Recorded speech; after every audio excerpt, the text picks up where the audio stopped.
Cranial Media. All right, so we're going to try this again. You have to excuse me leaning in. I just want to make sure you hear the music and that it's not too loud. Okay, so here goes again. All right, hold on just a second.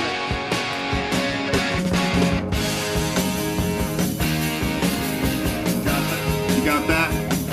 Here are the notes. Play around with the song. You show us everything you got. You keep on dancing and the room gets hot. You drive us wild, we'll drive you crazy. You say you wanna go for a spin. The party's just begun, we're letting you in. You drive us wild, we'll drive you crazy. You keep on shouting, you keep on shouting. Okay, sounds right. Wanna rock and roll all night and party every day. I wanna rock and roll all night and party every day. I wanna rock and roll all night and party every day. I wanna rock and roll all night. All right. So we should have been able to find a few notes out of that, and it sounded like to me. Now I already know how the song goes, okay? But it sounded to me like the major notes were like this note right here, and then there was a note here. Well, it didn't go that way. Let me rephrase that. It sounded like it was this note, and then this note, and then it repeated. And then it came down to this note here, and then back up, and then it hit this thing. Okay, but then there was this other weird note that was in here, and it was hard to find. It was like, or around here, right? So it goes. You keep on shouting, you keep on shouting. It was in there, right? So. What I'm saying is that those are pretty. Essentially, that's the guts of the song. So this note turns out right here, where this little diamond is. That's an A note. Now, since it's Kiss, we have to remind everybody when I say A, I really mean A flat. Kiss tunes down a half a step.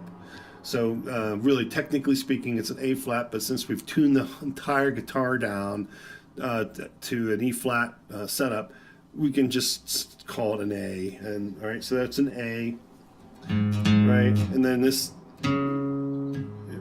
goes, you show us everything you got, right? Now what makes this cool is if you get way up here on the top end of the guitar, like right up around this area, you see this string right here, the second one down from the top, that's the same note, right? And then this one up here, the E string, that's the same as this one, except it's an octave lower, okay? And then this note here, on the second, third string down from the top, that note is a D note right there. And it turns out, I'm sorry, let me rephrase that. It's this one. The second string down from the top, this note is a D, okay? And it turns out that that's the same note as this string played with no fingers. Now, how do I say that you'll need like a finger or two to play this entire song? Well, in order to play what sounds like a chord, it's actually it's a dyad, but what sounds like a chord is you can play this A string right here, this note open, with no fingers, and then come down here to this D string. This is the third one down from the top of the guitar, and then put your finger right there on the second, right behind the second fret. So this is the first block, the second block, and then play both this A string right here, this one, and then this D string right here together at the same time.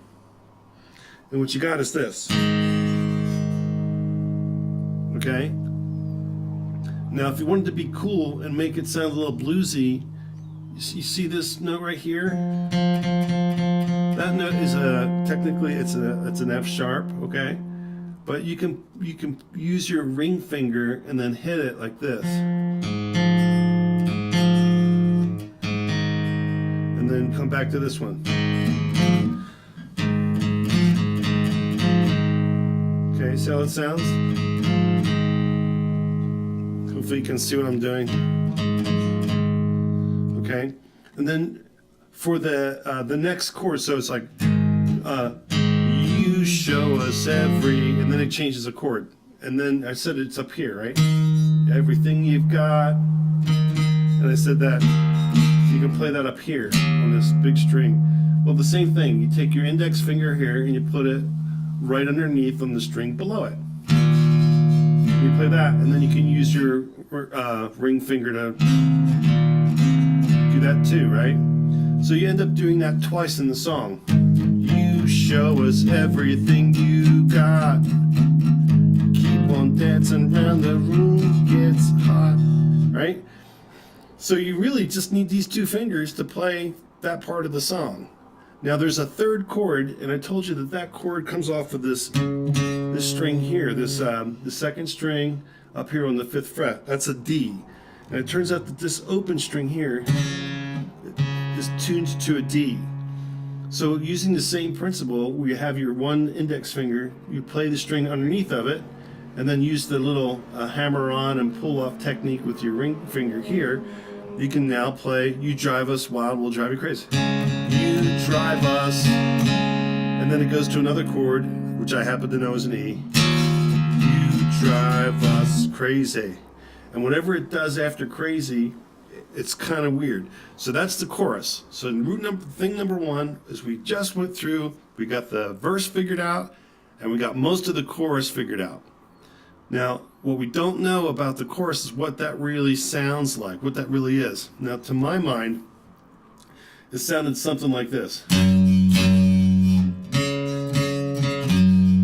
Right? Or if you want to be fancy about it, you could play these two strings together right at the 5th fret. You see what I'm doing? I'm just taking my little ring finger right behind us, and I'm playing this note. And then I'm playing this D note on top of it. And that's the riff. That's the intro to the song, and that's the last part of the chorus.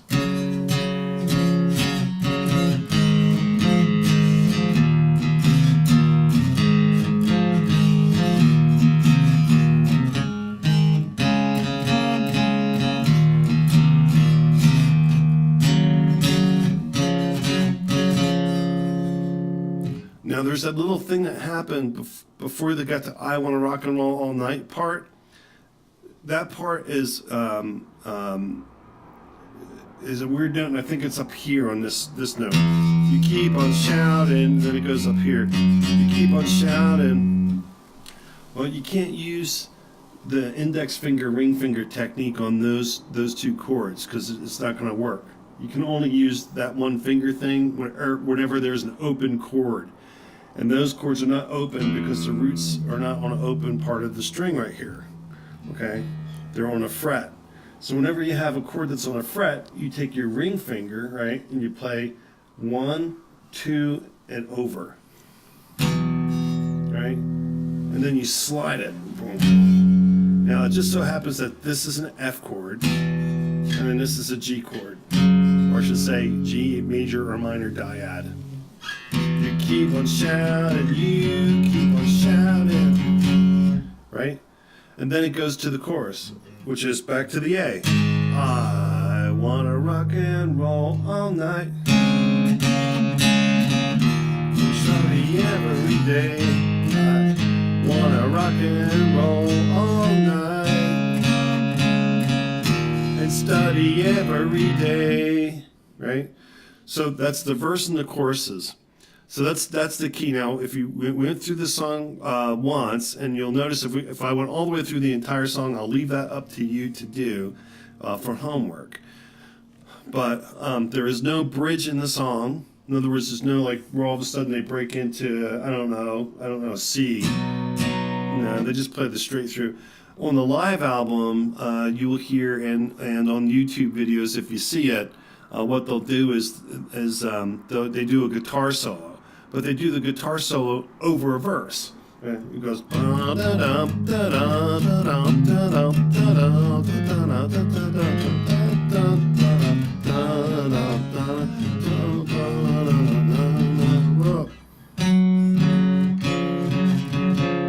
Okay, and so that's pretty much the entire song. Now the good thing about what I just showed you using that one finger with these open chords, using the one finger approach to playing guitar and playing those open E, A, and D chords that I just showed you, that leads you to a whole new ballpark.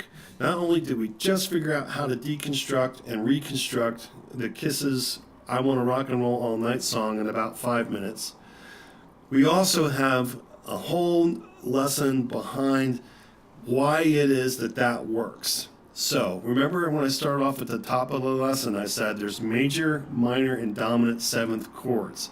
And behind that, there are 3 finger positions. I don't want to call them positions. I think I'd rather call them fingering forms that you can use anywhere across the neck to play any chord.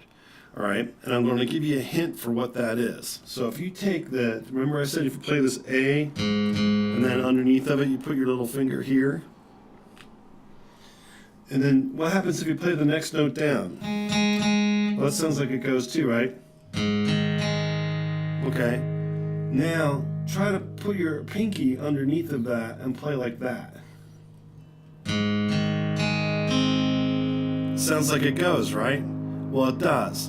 The thing that you just played on the 5th string, 4th string, 3rd string, and 2nd string there, that is an A major chord. And now if you take that thing and you slide it, those 3 fingers and slide it up, that's no longer an A, that is a B flat. And then all you do is you take your index finger here and you put it right on that string right there. And you take that same thing and you slide it up again. That's a B. And you slide it up another notch. That's C. C sharp. D. D sharp. E. Okay? Now, I'm going to stop at E, but you can imagine what goes after that. There's E, F, F sharp, G, G sharp, and back to A. And then to make it easier on my fingers, I'm just going to lay my ring finger on top of this finger here and just do it like that. So it's...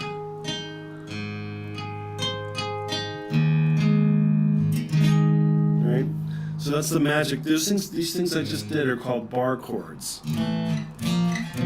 Now again, to make it easier, you just take your ring finger and bar, what they call bar, you hold down a group of strings all at one time.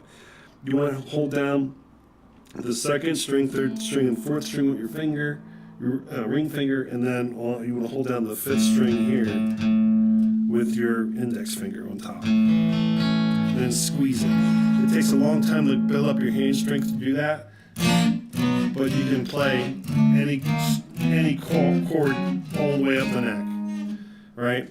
So you got A, B flat, B, C, C sharp, or however you want to say it. D flat, C sharp, same thing, same notes. But anyway, that's how it's done. And same thing with the E. So that's one. So that's this form structure, guitar structure for chords. Right? Remember the E up here, that E, where it goes, you show us everything you got. Now it turns out that chord structure looks a little different than the bar chord I just showed you. This is a different bar chord structure. This one comes off of this E.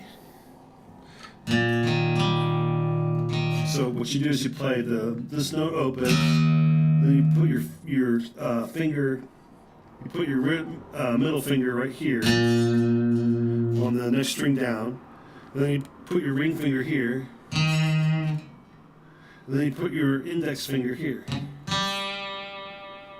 and then you play the rest of the strings open. Okay, that's an E major. Now, if you want to play an F, you just slide everything up, right? Now, but if you notice you slide everything up, this big fat string here, it's not barred. And these two strings here at the bottom, they're also not barred. So one of the hardest chords to play in real life on a guitar is an F major, and that's what this is. So you take your index finger and you bar it all across here, and then you use the same structure for your E, but instead of using your index finger, you switch it all up. So now what you do is you take your ring finger, put it here, put your pinky underneath of it, all right, and then you put your ring finger, or your middle finger here. If you can see it, because your middle finger goes right here. And it's followed by these other two guys right there. And then you slide it all up, and then you take your index finger and you bar it. And now you got an F, and then slide that up. F sharp, G, G sharp, A sharp, B, C, D, D sharp.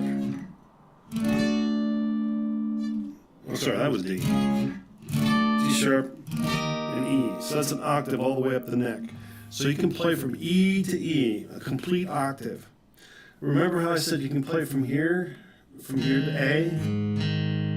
You got A, you can play these two notes, but if you play it from here, using your ring finger, you can slide up, play B flat, B, C, C sharp, D, D sharp, E, right? That's the E. Now, so you can play these E chords in different locations. You can play it up here or down here. Same thing with the A. You can play it here, or you can play it here. Now, most rock and rollers, they use two fingers, maybe three fingers to play, and they just use the two bass notes of the chord. They play this note here, let's say for the C, and then they play this one here for the. That's typically called a C5. You're playing a C and a fifth of the C chord. We'll get into theory in a minute, but you see how you can do that. So you can move these all over the neck. Now there's one final form of chord forms I want to show you for the majors, and that's the one where you come down here off of the D. Remember? It's this third string down from the top. We call that the fourth string because most of the time people play from the high ones up. So you want to play the D here open, that string, play that open, and then you play the guy underneath of it right here. Right? Now, that's how you play the chord for rock and roll all night and party every day. But if you want to play the entire D chord, what you do is you make a little triangle. You put your middle finger at the bottom string or first string on the 1, 2 fret, and then you take your ring finger and you play that right here on the 3rd fret on the 2nd string. And then you take your index finger and you just keep it there. So what you get is this sort of triangle looking thing. It's kind of hard to see, but it looks like that. Right? And then you can do the same thing. You can slide these 3 notes anywhere up the neck too. I'm gonna hold my guitar so you can see how it goes.